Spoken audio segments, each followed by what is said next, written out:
Hello friends, welcome to our channel. இன்றைக்கி நம்ம ஒரு நியூ மாஃபியா லவ் ஸ்டோரி தான் ஸ்டார்ட் பண்ண போகிறோம். வாங்க டிலே பண்ணாமல் ஸ்டோரிக்குள்ளே போயிடலாம். ஸ்டார்டிங்கில் ஒரு சைனீஸ் ஈவெண்ட் மாதிரி நடந்துட்டுருக்கு. அந்த இடத்துக்கு நம்ம ஹீரோஸையோ வரான். அதுக்கப்புறம் அவங்க ஃபேமிலியை காமிக்கிறாங்க. நம்ம ஹீரோவோட அப்பா அங்கே வந்து அவங்க ஃபேமிலி மெம்பர்ஸ் எல்லாருமே நிம்மதியான வாழ்க்கையை வாழணும்னு சொல்லிட்டு ப்ரே பண்ணிகிட்ருக்காரு. இவங்களோட ஃபேமிலியோட நேம் வந்து ரோங் ஃபேமிலி. இவங்க வந்து ஒரு மாஃபியா குடும்பத்தை சேர்ந்தவங்க. இது செலிப்ரேஷன் நடக்கிற இடத்த காமிக்கிறாங்க. அங்கே நம்ம ஹீரோவோட ஃப்ரெண்ட்ஸ் கிம், சாங், டி என்ற 3 பேருமே அந்த இடத்துக்கு வராங்க. அதுக்கப்புறம் எல்லாருமே சேர்ந்து அங்கே ப்ரே பண்ணிவிட்டு அங்கே நல்லா என்ஜாய் பண்ணிட்டு இருக்கும்போது அங்கே திடீர்னு ஆளுங்கெல்லாம் வந்துட்டு அடுத்த குரூப்பை சேர்ந்தவங்க அட்டாக் பண்ண ஆரம்பிச்சுடுறாங்க. ஹீரோவும் அவங்க ஃப்ரெண்ட்ஸ் எல்லாருமே சேர்ந்து அங்கே ஃபைட் பண்ணிட்டு இருக்காங்க. செம்ம ஃபைட் போயிட்டு இருக்கு, ரத்த கலரி ஆயிட்டு இருக்குன்னு சொல்லலாம்.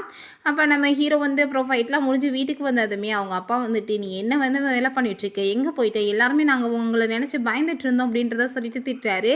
அப்போ நிறைய பேர் இறந்து போயிட்டாங்க, சாங்மே இறந்து போயிட்டாங்க அப்படின்றத சொன்னதும், என்ன சாங் இறந்து போயிட்டாருன்னு சொல்லிட்டு ஹீரோ ஷாக் ஆகுறான். அப்போ அவங்க அப்பா, நீ தயவு செஞ்சு எங்கேயும் போகாத, வீட்டில் இரு, நீ தான் வந்து மெயின் டார்கெட்டே அப்படின்றத சொல்கிறாரு. அதுக்கப்புறம் அங்கே நம்ம ஹீரோ போயிட்டு அங்கே அவன் ஃப்ரெண்டை பற்றி தான் விசாரிச்சுட்டு இருக்கான். ஆளக்கணவேன்னு சொல்லிட்டு அங்கே விசாரிச்சுட்டு அவனுக்கு ரொம்ப கவலையாயிருது. இப்போ எப்படியே உட்காந்துட்டு இருந்தா எப்படி உன்னை கண்டுபிடிக்க முடியும்னு சொல்லிட்டு அவன் வெளியே கிளம்பி போகிறான். அவங்க அப்பா திட்டுறாரு, நான் ஆல்ரெடி சொல்லிட்டேன் நீ தான் மெயின் டார்கெட்டுன்னு, நீ வந்துட்டு இப்படிலாம் வந்து போவையா வெளியே அப்படின்றத சொன்னதோ, நான் அதுக்காக வீட்டுக்குள்ளேயே பயந்துட்டு உட்காந்துட்டு இருக்க முடியுமா, என்னோட ஃப்ரெண்டை வந்து காணும், அவன் கஷ்டத்தில் இருக்கும்போது நான் வந்து எப்படி பேசாமல் இருக்க முடியும்னு சொல்லிட்டு அவங்க அப்பா பேசுகிறத கேட்காம அவன் பாட்டு வெளியே போயிடுறான். கண்டிப்பாக அங்கே ஐலாந்து இருக்குது, அந்த இடத்துல அவன் வந்து போய் இருக்கிறதுக்கு சான்ஸ் இருக்குது, நம்ம எப்படியாச்சும் அவனை கண்டுபிடிச்சாக்கணும்னு சொல்லிட்டு பேசிட்டு போயிட்டு இருக்காங்க. நெக்ஸ்ட் சீனில் நம்ம ஹீரோயினை காமிக்கிறாங்க. அவளோட நேம் வந்து வேன். அவங்க ஒரு ரெஸ்டாரண்ட்டுக்கு வந்துட்டு சாப்பாடுலாம் ஆர்டர் பண்ணிட்டு அங்கே போகிறா. நம்ம ஹீரோ பார்த்தா அதே இடத்துக்கு வந்துட்டு அவனுமே சாப்பாடு ஆர்டர் பண்ணிட்டு நம்ம ஹீரோயின் புக் பண்ண டேபிளில் உட்காந்துடுறான். சாப்பாடு கொண்டு வந்து வச்சதும் என் பாட்டு சாப்பிட்டுட்டு இருக்கான். அப்போ ஹீரோயின் வந்துட்டு ரொம்ப டென்ஷனாகி போயிடுறா. என்ன இதெல்லாம் அப்படின்னு கேட்டதும், இது ஃபிஷ் நூடுல்ஸ், இது பிளாக் காப்பி அப்படின்னு சொல்கிறான். ஓ, எனக்கு இதெல்லாம் தெரியாதுல்ல, என்ன இப்போ சாப்பாடு ரொம்ப டேஸ்ட்டாக இருக்கான்னு கேட்டதும் அவன் ஆமான்னு சொல்லிட்டு இருக்கான். அப்போ ஹீரோயின், நீ வந்து பார்க்க எவ்வளோ ட்ரெஸ் நீட்டாக வந்து பண்ணியிருக்கா, ஆனால் அசிங்கமே இல்லாமல் அடுத்தவங்க டேபிளில் உட்காந்துட்டு அவங்களுக்கு வந்து சாப்பாடையும் சாப்பிட்டுட்டு இருக்கேன்னு சொல்லிட்டு திட்டா.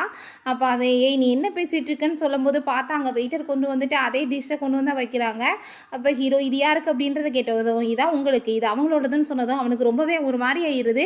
அப்புறம் வேமா அவன் போய் சாப்பாடில் உட்காந்துக்கிறான். அப்போ ஹீரோ, நீ எவ்வளோ தைரியம் இருந்தால் இதையும் சாப்பிட்டுட்டு இதில் வந்து உட்காருவா, ஒழுங்காக போயிரு அப்படின்றத சொல்லிட்டு அவள் போய் அங்கே உட்காந்துக்கிறான். இப்போ நம்ம ஹீரோ ஒரு போட்டை புக் பண்ணி அங்கே வெயிட் பண்ணிட்டு இருக்கான். பார்த்தா அந்த போட்டை அப்போ வரைக்கும் வரலை. அப்போ அவங்க அப்பா கால் பண்ணிட்டு, தயவு செஞ்சு நான் சொல்கிறத கேளு, தேவையில்லாத ப்ராப்ளம் பண்ணிட்டு இருக்காத, வீட்டுக்கு வந்து சேருன்னு சொல்கிறாரு. ஆனால் இவன் வந்து கேட்காம இன்னொரு போட் வரவும் புக் பண்ணிட்டு கிளம்புறான். அப்போ ஹீரோயின் வந்துட்டு அதே போட்டை தான் புக் பண்ணியிருக்கா. அப்போ அங்கே அவன் இருக்கதை பார்த்துட்டு அவன் சண்டை போட்டுட்ருக்கா. இவன் கூட சேர்ந்து நான் போக மாட்டேன்னு, ஏன்னா நீங்கள் வர மாட்டேங்களான்னு சொல்லிட்டு கேட்டதும் பார்த்தா கொஞ்ச நேரத்தில் நம்ம ஹீரோயின் கூட சேர்ந்து தான் போகிறா. வேறு வழி இல்லாமல் போயிட்டுருக்கா. போகும்போது சண்டை போட்டுகிட்டே போகிறா. அப்போ அவளுக்கு வாமிட்டிங் வர ஆரம்பிச்சிருது.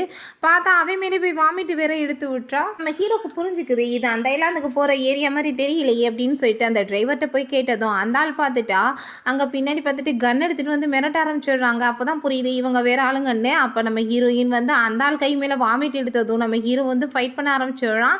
இப்படி ஃபைட் போயிட்டு இருக்கும்போது கன்னெல்லாம் கீழே விழுகுது. அதெல்லாம் எடுத்து நம்ம ஹீரோயின் அங்கிட்ட தண்ணிக்குள்ளே தூக்கி போட்டுட்ருக்கா. இப்போ எல்லாத்தையுமே இங்கே கட்டி வச்சுட்டு இவங்க அந்த போட்டை வந்து ட்ரை பண்ணிட்டு இருக்காங்க ஓட்டுறதுக்காக. பட் எதுவுமே முடியலை. அப்போ அந்த ஆள்கிட்ட போயிட்டு, நீ வந்து யார் சொல்லி வந்து இங்கே வந்து என்னை கொலை பண்ணுறதுக்கு வந்தேன்னு சொல்லிட்டு கேட்குறான். பட் அவங்க பதிலே பேச மாட்டாங்க. அப்போ இது தப்பில் பட்டா ஒரு போட் வந்துட்டுருக்கு. அப்போ ஹீரோயின் காப்பாற்றுங்கன்னு சொல்லிட்டு கத்துனதும் நம்ம ஹீரோ உத்து பார்த்தா அங்கே கன்னை வச்சுட்டு வந்து நின்றுட்டுருக்காங்க. ஹீரோ வந்து வேமா குதி அப்படின்னு சொல்கிறான் தண்ணிக்குள்ளே. இவன் நான் குதிக்க மாட்டேன்னு சொன்னதும் ஏற்றி தள்ளி விட்றான். அதுக்கப்புறம் இவனும் குதிச்சதும் கொஞ்ச நேரத்தில் பார்த்தா அங்கே அந்த பாம்பை வந்து வெடிக்க வச்சுடுறாங்க. அங்கே போட்டே வந்து சுக்குனராக போயிடுது. அப்போ ஹீரோயின் கத்தி அழுதுட்டுருக்கா. ஐயோ என்னோட பணம் பூரா போச்சு, என் பேக் போச்சேன்னு சொல்லிட்டு ஹீரோக்கு கோவமாயிருது. இந்த இடத்துல உனக்கு என்ன பணம் தேவைப்படுது, உயிர் வந்து தப்பிச்சுச்சேன்னு சந்தோஷப்படாமல் இந்த மாதிரியே கத்திட்டு இருக்குன்னு சொல்கிறான். ஹீரோயினி எப்படியே வந்து பிடிச்சி இழுத்துட்டு கரைக்கி கொண்டு வந்து விடுறான். ஏதோ ஒரு ஐலாண்டில் வந்து 2 பேருமே மாட்டிக்கிற மாதிரி ஆயிடுது. அங்கே ஒரு குகை இருக்குது. அந்த குகைக்குள்ளே போய் 2 பேருமே போய் உட்காந்துட்டு இருக்காங்க. நம்ம ஹீரோவை பிடிச்சி திட்டிட்டு இருக்கா. நீ வந்து ஒரு பேட் லக், உன்னை நான் எப்போ பார்த்தனோ அப்போ இருந்து எனக்கு ஏதாச்சும் ப்ராப்ளம் ஆகிட்டுருக்குன்னு சொல்லிட்டு திட்டிகிட்டே இருக்கா. அதை கேட்டுட்டு ஹீரோ, நான் என்ன உன்னை இன்வைட் பண்ணி அழைச்சனா, என்னோட அந்த போட்டில் நீ வந்து ஏறிக்கொன்னு, நீயே தானே ஏறிக்கிட்ட அப்படின்றத சொல்கிறான். அப்போ அங்கே பார்த்தா ஃபுல்லாமே தண்ணி வர ஆரம்பிச்சிருது. அதை பார்த்துட்டு வெளியே போகலான்னு பார்த்தா அங்கே ஆளுங்கெல்லாம் வெளியே தேடிட்டு இருக்காங்க. வேறு வழி இல்லாமல் அவங்க 2 பேருமே அந்த குகைக்குள்ளே இருக்க வேண்டியதாகிருது. ஹீரோயின் கோவமாயிட்டு திரும்ப திட்ட ஆரம்பிச்சிடுறா. நீ என்ன அப்படி வேலை பண்ணி வச்சிட்ட, வந்து இப்படி உன்னை கொலை பண்ணுறதுக்கு ஆளுங்கெல்லாம் தேடிட்டு இருக்காங்க, உன் கூட சேர்ந்து இப்போ நானுமே மாட்டிக்க வேண்டியதாகிருச்சு, நீ என்ன பெரிய வேலை ஏதோ பண்ணியிருக்கியா அப்படின்றத கேட்குறா. ஃபஸ்ட்டு என்னன்னா போட்டில் கொலை பண்ண வந்தாங்க, திரும்ப இன்னொரு போட்டில் வேற உன்னை கொலை பண்ணுறதுக்கு வந்துட்டு இருக்காங்க, என்ன நீ என்ன அப்படிப்பட்ட ஆளா அப்படின்றத கேட்குறா.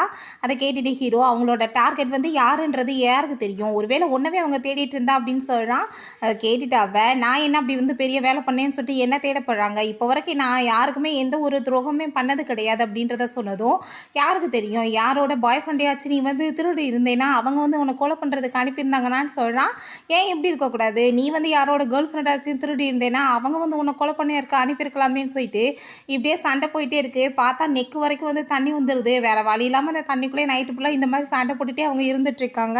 மார்னிங் ஹீரோயின் எந்திரிச்சு பார்த்தா குகைக்குள்ளே ஹீரோயின் மட்டும்தான் இருந்துகிட்ருக்கா. அப்போ எந்திரிச்சிட்டு இவங்க போய் தொலைஞ்சா அப்படின்றத சொல்லிட்டு வெளியே வந்து பார்க்குறா. ஹீரோ அங்கே மேலே தான் இருந்துகிட்ருக்கா. ஏன்னா நம்மளை காப்பாற்றுறதுக்கு ஏதாச்சும் போட்டு வந்துருச்சா அப்படின்றத கேட்குறா.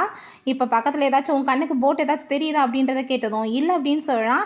அப்போ எதுக்காக இந்த கொஸ்டின் கேட்டுட்ருக்கு அப்படின்றத சொல்லிட்டு அவன் போயிட்டுருக்கான். பின்னாடியே இவளுமே அங்கே வந்துட்டே இருக்கா. ரொம்ப கஷ்டமாக இருக்குது அவளுக்கு ஏறுறதுக்கு. இந்த மாதிரி இடத்துல வந்து மாட்டிக்கிட்டு அவள் தவிச்சிட்ருக்கா. ஹீரோ காட்டுக்குள்ளே போயிட்டு இருக்கும்போது பார்த்தா அவன் வந்து செடிகளெல்லாம் வந்து விலக்கி விட்டுட்டே போயிட்டே இருக்கான். இவன் பின்னாடியே போயிட்டுருக்கவும் ஃபேஸில் ஃபுல்லாக அடிச்சுட்டே வந்துட்டுருக்கு. அவ்வளோதான் இரிட்டேட் ஆகிடுதா, நீ என்ன நினச்சிட்ருக்கோ மனசில், என்னை இந்த மாதிரி இரிட்டேட் பண்ணிகிட்ருக்கியா, நான் வந்து இனிமேல் வந்து முன்னாடி போகிறேன், நீ ஏன் பின்னாடி வா அப்படின்றத சொல்கிறா. அப்போ ஹீரோ நீ வந்து அப்படிலாம் ஒன்றும் போக வேணாம், நீ அப்புறம் வந்து டேஞ்சரில் மாட்டிக்க வேண்டியதாக இருக்கும், உனக்கு இந்த பாதை இது ஒழுங்காக தெரியாது, பாதை ரொம்ப மோசமாக இருக்குன்னு சொல்கிறான். ஆனால் அவன் பேச்செல்லாம் கேட்க மாட்டேன்னு சொல்லிட்டு இவ்வாட்டு முன்னாடி போயிட்டு அவன் கொஞ்சம் தூரம் தான் போயிருப்பா. பார்த்தா குப்புற கடிச்சு கீழே விழுந்து உருண்டு போயிடுறா. ஹீரோ அதை பார்த்துட்டு சிரிக்க ஆரம்பிச்சிடுறான். நான் தான் ஆல்ரெடி சொன்னேன் நீ கேட்க மாட்டேன்னு சொல்லிட்டு அப்படின்னு சொல்லிட்டு என்ன என்ஜாய் பண்ணிட்டு இருக்கேன் அப்படின்றத கேட்குறான். அப்போ கஷ்டப்பட்டு அவன் மேலே ஏறி வந்துட்டுருக்கா. இவன் அங்கே உட்காந்து வச்சுருக்கான். கையை பிடிச்சி தூக்கி விட்டுட்டு சொன்ன பேச்சை கேட்காம இந்த மாதிரி பண்ணேன்னா இந்த ப்ராப்ளம் தான் வரும், அதான் சொன்னேன்ல ரோடு சரியில்லைன்னு, ஆனால் நீ ஏதாச்சும் ஒரு பேச்சையாச்சும் கேட்டிருக்கேன் அப்படின்றத சொன்னதும் நம்ம ஹீரோயின் சரி சரி இனிமேல் நான் உன் பின்னாடியே வரேன் அப்படின்னு சொல்கிறா. ரெண்டு பேருமே சேர்ந்து கிளம்பி போயிட்டுருக்கும் போது பார்த்தா நம்ம ஹீரோயினோட அந்த கால் போய் அங்கே வேறுகளில் மாட்டிக்கிறது. எடுக்கிறதுக்குள்ளே நம்ம ஹீரோவை காணோம், எங்கே போய் தொலைஞ்சான் அப்படின்றத சொல்லிகிட்டே போகிறா. பார்த்தா அங்கே தண்ணியில் இருக்கிறத பார்த்துட்டு அவளுக்கு ரொம்பவே வந்து ஆசையாகிடுது. வேகமாக உள்ளே ஜம்ப் பண்ணிவிட்டு அவள் குளிக்க ஆரம்பிச்சிடுறா. அப்போ பார்த்தா நம்ம ஹீரோ அங்கே முன்னாடி வந்துடுறான். அப்போ அவனுமே அங்கே தான் குளிச்சுட்ருக்கான் போல். இங்கே நீ என்ன பண்ணிட்டுருக்கன்னு சொல்லிட்டு அவள் சண்டை போடுறா. நீ வந்து கண்ணு தெரியாமல் இருந்துட்டுருக்கியா, நான் தான் ஃபஸ்ட்டு இங்கே இருந்தேன், நீ தான் அதுக்கப்புறம் வந்திருக்க அப்படின்றத சொன்னதும் சரி ஓகே நீ ஒன்றும் கவலைப்படாத, நான் எதையுமே பார்க்கல அப்படின்றத சொன்னதும் நீ இப்படி தேவையில்லாமல் என்னை இன்சல்ட் பண்ணாத, நீமே வந்து எதுவுமே போடாமல் தான் நின்றுட்டுருக்கு அப்படின்றத சொன்னதும் இல்லை தைரியம் தான் இந்த மாதிரி பேசிகிட்டு இருப்பேன், நீ எதையும் பார்க்கல இல்லை அப்படின்றத கேட்குறா. நான் எப்படி பார்க்காம இருப்பேன், தண்ணி தான் ரொம்ப கிளியராக இருக்கேன்னு சொன்னதும் டே சைக்கோன்னு சொல்லிட்டு சண்டை போடுறான். நீ அந்த பக்கம் போனா இந்த பக்கம் போகிறேன் அப்படின்றத சொல்லிடுறான். பார்த்தா ரெண்டு பேருமே திரும்ப அங்கே நடக்க ஆரம்பிச்சிடுறாங்க. ஹீரோயின் அங்கே பாரு பீச் வந்துருச்சு அப்படின்றத சொன்னதும் ஹீரோ வந்துட்டு வேமா அவளை பிடிச்சி தள்ளி விட்டுட்டு அங்கே போகிறான். ஹீரோயின் திட்டிகிட்டே பின்னாடியே போயிட்டுருக்கா. என்னன்னா இங்கே வந்து கடல் இருக்க வாசி, அங்கே வந்து நிறைய மீனெல்லாம் பிடிச்சி சாப்பிடலான்னு சொல்லிட்டு ஐடியா பண்ணுறாங்க. இப்போ நம்ம ஹீரோ நான் வந்து இங்கே நெருப்பு பற்ற வைக்கிறதுக்கு ஏற்பாடு பண்ணுறேன், நீ என்ன பண்ணுறேன்னா கொஞ்சம் விறகுகளை எடுத்துகிட்டு வா அப்படின்றத சொன்னதும் இவ பார்த்தா ஒரு சின்ன குச்சை கொண்டு வந்துட்டு கொடுத்து இந்த வேமா வந்து பற்ற வை தீயன்னு சொல்கிறா. டென்ஷன் ஆகி போயிருது அவனுக்கு. ஏடியட் ஒழுங்கு அங்கே காட்டுக்குள்ளே போயிட்டு நிறைய வந்து விறகு எடுத்துகிட்டு வா, இதை வச்சு என்ன பண்ண முடியும்னு சொல்லிட்டு அவன் கடற்கரை பக்கத்தில் போய் நிற்கிறான். பார்த்தா இவ ஹீரோயின் அங்கே வந்து விறகு எடுத்துகிட்டே அங்கே வந்து அவன் குளிக்கும் போது நின்றுருந்தான் இல்லையா, அதை பார்த்துட்டே அவன் திட்டிகிட்டே இருக்கா. சரியான போவட்டவன் அப்படின்றத சொல்லிட்டே போகிறா. ஹீரோயின் அங்கே விறகு எடுத்துகிட்டு வரும்போது ஹீரோ வந்து அங்கே உட்காந்துட்டே ரோல் பண்ணிகிட்டே வந்து கமான் அப்படின்றத சொல்லிட்டு இருக்கான். போவட் நீ என்னடா பண்ணிட்டு இருக்க அப்படின்றத சொன்னதும் நான் ரோலிங் பண்ணிட்டு இருக்கேன்னு சொல்கிறான். இவ தப்பாக புரிஞ்சுட்டு கோவப்பட ஆரம்பிச்சிடுறா. ஏன்னா இடியட் மாதிரி பண்ணிட்டு இருக்க, நான் நெருப்பு பற்ற வைக்க ட்ரை பண்ணிட்டு இருக்கேன்னு சொன்னதும் அப்புறம் தான் புரியுது அவளுக்கு. சரி நான் வந்து தீயை பார்த்தா வச்சிட்டேன், நீ என்ன பண்ணுறேன் இதை வந்து அணையாமல் பார்த்துக்கோ, நான் காட்டுக்குள்ளே போய் அங்கே ஏதாச்சும் ஃப்ரூட்ஸ் இருந்தால் கூட எடுத்துகிட்டு வந்துடுறேன் அப்படின்றத சொல்லிட்டு போகிறான். பார்த்தா வந்து பார்க்கும்போது இவ இல்லைங்க. அப்போ அங்கே நம்ம ஹீரோயின் போய் அங்கே வந்து ஃபிஷ் பிடிக்கிறதுக்கு தான் அங்கே ட்ரை பண்ணிட்டு இருக்கா. அப்போ ஹீரோ பார்த்துட்டு இப்படிலாம் வந்து நீ ஃபிஷ் பிடிச்சேன்னா பிடிக்க முடியும்னு நினைக்கிறியா அப்படின்றத கேட்டதும் அப்படின்னா நீயே போய் ஃபிஷ் பிடி அப்படின்றத சொல்கிறா. இப்போ ஹீரோ ஒரு கட்டையை ஈட்டி மாதிரி வந்து செதுக்கி ரெடி பண்ணி அங்கே போய் வந்து ஃபிஷ் பிடிக்கிறதுக்கு வந்து ஏற்பாடு பண்ணிடுறான்.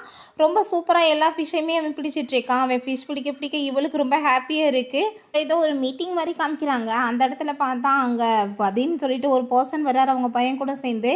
அப்போ அங்கே நம்ம ஹீரோவோட அப்பாவுமே வர்றாங்க. இவங்களுக்குள்ள ரொம்ப பெரிய காம்படிஷன் போயிட்டுருக்கு. இன்றைக்கி வந்து அந்த ஏலத்தில் வந்து யார் வின் பண்ண போகிறாங்கன்னு சொல்லிட்டு தான் பார்த்துட்ருக்காங்க. அப்போ அவங்க பையன் வந்துட்டு நீங்கள் ஒன்றும் கவலைப்படாதீங்க, ஆல்ரெடி ஆஃபீஸர்ஸ்கிட்ட பேசிட்டே நம்ம தான் வின் பண்ணுவோம் அப்படின்றத சொல்கிறாரு. அப்போ இங்கே பார்த்தா வந்து வின்னர் யாருன்னு சொல்லிட்டு அறிவிக்கிறாங்க. பார்த்தா நம்ம ஹீரோவோட கம்பெனி வின் பண்ணிட்டு தான் அறிவிச்சிட்டதும் இந்த ஆளுக்கு ரொம்ப டென்ஷன் ஆகிடுது. அப்போ அவங்க அப்பா வந்து சொல்கிறாரு, எப்பயுமே நாங்கள் வந்து ஹானஸ்ட்டாக தான் இருப்போம், எங்களுக்கு சீட்டிங்னா என்னன்னு தெரியாது, நீயுமே ஒரு ஹியூமன்னா ஹானஸ்ட்டாக இருக்க பழகிக்கோ அப்படின்றத சொல்லிட்டு போகிறாரு. அந்த ஆள் பார்த்தா ரொம்ப டென்ஷன் ஆகிட்டு, இப்படி நான் விட்டுருவேன் நினச்சிட்டு இருக்கியா, கண்டிப்பாக எல்லாத்தையும் வந்து நான் பிடிக்காம விட மாட்டேன்னு சொல்கிறாரு. நைட்டு அங்கே வந்து பீச்சில் அந்த ஃபிஷ்ஷை வந்து சுட்டு சாப்பிட்டுட்டு இருக்காங்க. அப்போ ஹீரோ வாய வச்சுட்டு சும்மா இல்லாமல், உன் ஃபேஸை பார்க்குறதுக்கு 30 இயர்ஸ் ஓல்டு மாதிரி இருக்குது, பட் பாடியை பார்த்தா அப்படிலாம் தெரியலன்னு சொல்கிறான். அதை கேட்டுட்டு அவளுக்கு கோவம் ஆயிட்டு, டே பவர்ட் நீ இப்படியா பேசிகிட்டு இருக்கேன்னு சொல்லிட்டு அங்கே வேமா அந்த குச்சி எடுத்து அந்த லைன் போடுறா.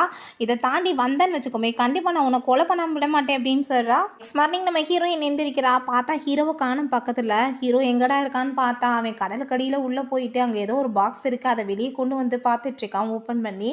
அதில் ஒரு கத்தி இருக்குது, அதை அவன் எடுத்து வச்சுக்கிறான். இப்போ நம்ம ஹீரோயினை தேடி அவன் போயிட்டுருக்கான். பார்த்தா ஹீரோயின் அங்கே ஹாஸ்டர்ஸ் எல்லாம் பிடிக்க ட்ரை பண்ணிகிட்ருக்கா. இப்படிலாம் பிடிச்சேன்னா அது வந்துருமா, தள்ளி நீ போ, இது வந்து என்னோட வேலை, நான் பார்த்துக்கிறேன், நீ அங்கே போய் நில்லு அப்படின்றத சொல்கிறான்.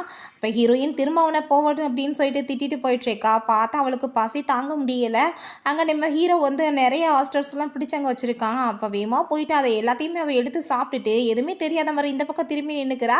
அப்போ ஹீரோ வந்துட்டு எங்கே இங்கே இருந்த எதையுமே காணமே அப்படின்றத கேட்குறான். அப்போ அவள் யாருக்கு தெரியும் யார் சாப்பிட்டாங்களோ அப்படின்றத சொன்னதும், யார் வந்து இங்கே திருடி சாப்பிட்ருப்பாங்கன்னு சொல்லிட்டு கேட்டதும், யார் இருக்காங்க நம்ம 2 பேர்த்தை தவிர அப்படின்றத சொல்லிட்டு இருக்கா.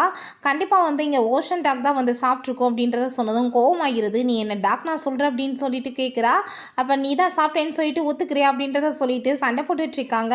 நம்ம ஹீரோட அப்பாவுக்கு அவன் எங்கே போடுமோ அங்கே போகலான்னு சொல்லிட்டு திரிஞ்சு போயிடுது. அவருக்கு ரொம்ப கவலையாயிட்டு அந்த 2 பசங்ககிட்டே எப்படியாச்சும் அவனை தேடி கண்டுபிடிச்சி எனக்கு உடனே அப்டேட் கொடுங்க அப்படின்றத சொல்கிறாரு. ஹீரோட அம்மாவுமே ரொம்ப கவலையாக இருக்காங்க. அப்போ அங்கே அந்த பையன் வருமே, என்னாச்சுமா அவங்க அவனை பற்றி ஏதாச்சும் தெரிஞ்சிச்சான்னு கேட்டதும், இல்லை எதுவுமே தெரியலை அப்படின்றத சொன்னதும் அவங்க ரொம்ப கவலைப்படுறாங்க. அப்போ அந்த பொண்ணு வந்து நீங்கள் ஒன்றும் கவலைப்படாதீங்க, எப்பயுமே நல்லவங்களுக்கு யாராச்சும் வந்து ஹெல்ப் தான் பண்ணுவாங்க, அவனுக்கு எதுவும் ஆகாதுன்னு சொல்லிட்டு சமாதானப்படுத்துகிறா. அதுக்கப்புறம் இவங்க 2 பேருமே சேர்ந்து அங்கே வந்து ஒரு கட் வந்து ரெடி பண்ணலான்னு சொல்லிட்டு ஐடியா பண்ணிவிட்டு அங்கே ரெடி பண்ணிட்டு இருக்கும்போதே பார்த்தா 2 பேத்துக்குமே சண்டை வர ஆரம்பிச்சிருது. அப்போ 2 பேருமே கோவிச்சிட்டு இந்த பக்கம் திருப்பி நின்றுட்டு இருக்காங்க. பார்த்தா கொஞ்ச நேரத்தில் மழையுமே வந்துடுது. அப்போ அங்கே ஒரு இலையை பிடிச்சிட்டு அங்கே உட்காந்துட்டு இருக்காங்க. அப்போ ஹீரோயின் வந்து பிடிச்சி திரும்ப அவனை திட்ட ஆரம்பிச்சிடுறா. இத்தனை பிரச்சனைக்குமே காரணம் நீ தான், உன்னால தான் வந்து இப்போ கட் வந்து ரெடி ஆகாமல் போயிடுச்சு அப்படின்றத சொல்லிட்டு திரும்பவுமே அவன் மேலே தான் வந்து இதுக்கெல்லாம் காரணம்னு சொல்லிட்டு பழைய தூக்கி போட்டுட்ருக்கா. 2 பேருமே சேர்ந்து எப்படியோ சமாதானம் ஆகி கட்டை ரெடி பண்ணிடுறாங்க. ஹீரோயின் உள்ளே போயிட்டு குச்சி வச்சு ஒரு கோடு போட்டுட்டு, இந்த பக்கம் நீ வரக்கூடாது, அந்த பக்கம் நானும் வரமாட்டேன்னு சொல்கிறா. அப்போ அங்கே நம்ம ஹீரோ, சரி நான் போய் ஃபிஷ்ஷை பிடிக்கிறேன், நீ என்ன பண்ணுறேன்னா போய் ஸ்வீட் பொட்டேட்டோ வந்து தேடு அப்படின்றத சொல்லிட்டு போகிறான். அவன் ஃபிஷ்ஷை பிடிச்சிட்டு வந்து பார்த்தா இவன் ஆளை காணும், இவங்க போய் தொலைஞ்சான்னு சொல்லிட்டு இவன் போய் அங்கே பார்க்க போகிறான். பார்த்தா அவளோட அண்டர்வியர்ஸ் எல்லாத்தையுமே எடுத்து துவச்சிட்ருக்கா. வேகமாக அவனை பார்த்து அதை மறைச்சி வச்சுக்கிறா.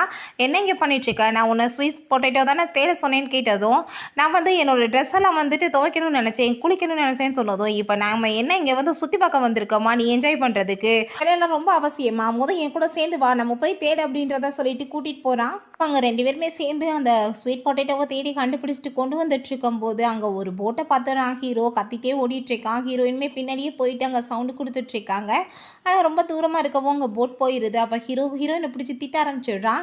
நீ போய் குளிக்கிறேன்னு சொல்லிட்டு காமெடி பண்ணலை, நான் இன்றைக்கி இந்த போட்டை பிடிச்சிருக்கலாம், எல்லாத்துக்கும் காரணம் நீ தான், என்ன இங்கே சாகிற வரைக்கும் இங்கே இருக்கலாம்னு சொல்லிட்டு ஐடியா பண்ணிட்டியான்னு கேட்டுட்டு சண்டை போட்டுட்டு அவளோட அந்த அண்டர்வியரையுமே பிடிங்கிறான். என்ன பண்ணிட்டுருக்குன்னு சொல்லும்போது, நீ பேசாம இரு அப்படின்னு சொல்கிறான். அப்புறம் நம்ம ஹீரோவோட அம்மா பார்த்தா அங்கே ஒரு பூசாரியை பார்த்துட்டு என் பையன் இப்போ நல்லா இருக்கானான்னு சொல்லிட்டு அங்கே கேட்டுட்ருக்காங்க.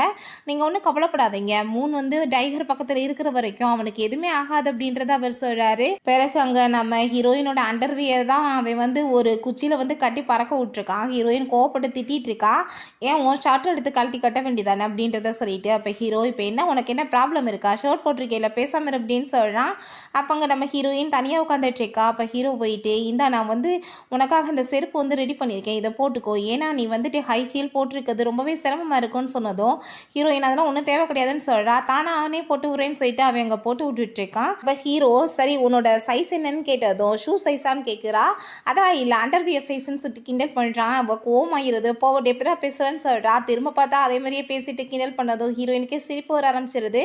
அப்போ 2 பேருமே சேர்ந்து அங்கே நைட் சாப்பிட்டுட்டு ஹீரோ, நான் வந்து பொண்ணு அதுவாசி நான் தான் கட்டில் போய் படுப்பேன், நீ வந்து இங்கேவே படுத்துக்கோ, நீ உள்ளே வந்தேன்னா பார்த்துக்கோ அப்படின்றத சொல்லிட்டு போகிறா. ஹீரோ பார்த்தா சிரிச்சுட்டு பேசாமல் அவன் வெளியவே படுத்துக்கிறான். இவ போய் உள்ளே தூங்க போயிடுறா. ஓகே ஃப்ரெண்ட்ஸ், இதோட இந்த எபிசோட் முடிஞ்சிருச்சு. இந்த வீடியோ உங்களுக்கு பிடிச்சா கண்டிப்பாக லைக் பண்ணுங்கள், ஷேர் ஷேர் பண்ணுங்கள், கமெண்ட் பண்ணுங்கள் அண்ட் ப்ளீஸ் சப்ஸ்கிரைப் பண்ணுங்கள். Bye guys.